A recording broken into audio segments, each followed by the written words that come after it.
জানেন যে আজকে আন্তর্জাতিক অপরাধ ট্রাইব্যুনালে একটি মামলায় চার্জ গঠনের উপরে প্রসিকিউশনের পক্ষ থেকে শুনানি সম্পন্ন হয়েছে।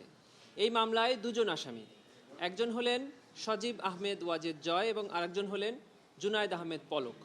সজীব আহমেদ ওয়াজেদ জয় জুলাই গণঅভ্যুত্থান চলাকালে তৎকালীন প্রধানমন্ত্রীর আইসিটি উপদেষ্টা ছিলেন এবং জুনায়েদ আহমেদ পলক আইসিটি প্রতিমন্ত্রী হিসাবে তৎকালীন সরকারের দায়িত্ব পালন করেছেন।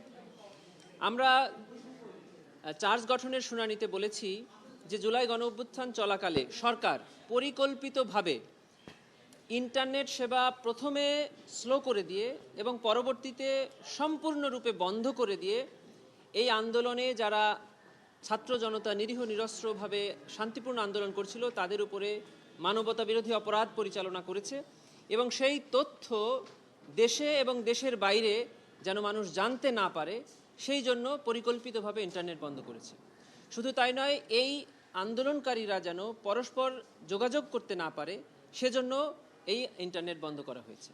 এর প্রমাণ হিসাবে আমরা এই আসামিদের নিজস্ব কথোপকথন ট্রাইব্যুনালে জমা দিয়েছি, যেটি সরকারি প্রতিষ্ঠান এনটিএমসি কর্তৃক রেকর্ড করা হয়েছিল, যেটি তৎকালীন সরকার রেকর্ড করতেন তাদের প্রয়োজনে, কিন্তু আজকে তাদের রেকর্ড করা ডকুমেন্ট আমরা হাতে পেয়েছি এবং ট্রাইব্যুনালে জমা দিয়েছি। সেই কথোপকথন থেকে পরিষ্কারভাবে দেখা যাচ্ছে যে জুনায়েদ আহমেদ পলক তৎকালীন একজন প্রভাবশালী অ্যাডভাইজারের সাথে মোবাইল ফোনে কথোপকথন করছেন। কথোপকথনে বলছেন যে 8টি অ্যাপস অর্থাৎ অ্যাপ্লিকেশনস চিহ্নিত করা হয়েছে যেটি সামাজিক যোগাযোগ মাধ্যমে ব্যবহৃত করা হয় এবং 8টি বন্ধ করে দেওয়ার ডিসিশন হয়েছে। এবং এই ব্যাপারে failure to prevent the commission of an offence, এটি একই ধরনের অপরাধ এবং একই শাস্তি। আমরা অপরাধ এনেছি এটা যে হত্যা এবং হত্যার চেষ্টার, তারপরে আমরা লিখেছি যে অপরাধ সংগঠনে উস্কানি, সম্পৃক্ততা, সহায়তা এবং অপরাধ বন্ধে ব্যর্থতা এবং ব্যবস্থা না নেওয়া, এই প্রত্যেকটি অভিযোগই আমরা এনেছি। এখন ট্রাইব্যুনাল দেখবেন যে কোন কোন অভিযোগে আদৌ অভিযোগ গঠন করা হবে কিনা। আমরা মনে করি যে এই যে হত্যাকাণ্ড হয়েছে সেই হত্যাকাণ্ডকে ফ্যাসিলিটেট করেছে এই ইন্টারনেট বন্ধ করাটা। এজন্যই আমরা এই হত্যাকাণ্ডের সহায়তা সম্পৃক্ততাকেও অপরাধ হিসাবে ট্রাইব্যুনাল।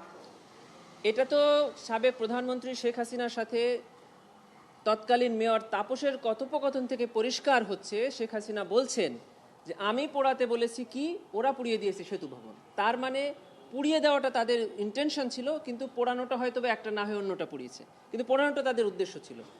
আর এই ভবনগুলো পোড়ানো অবস্থায় কিন্তু ইন্টারনেট আবার সচল হয়েছে। তার মানে এই ভবনগুলো ক্ষতিগ্রস্ত থাকার সাথে ইন্টারনেট বন্ধের কোনো সম্পর্ক ছিল না। আমরা মনে করি যে এই ভবনগুলো পরিকল্পিতভাবে পোড়ানো হয়েছে তৎকালীন সরকারের দ্বারা এবং এই ছাত্র আন্দোলনকারীদের উপর দায় চাপানোর জন্য।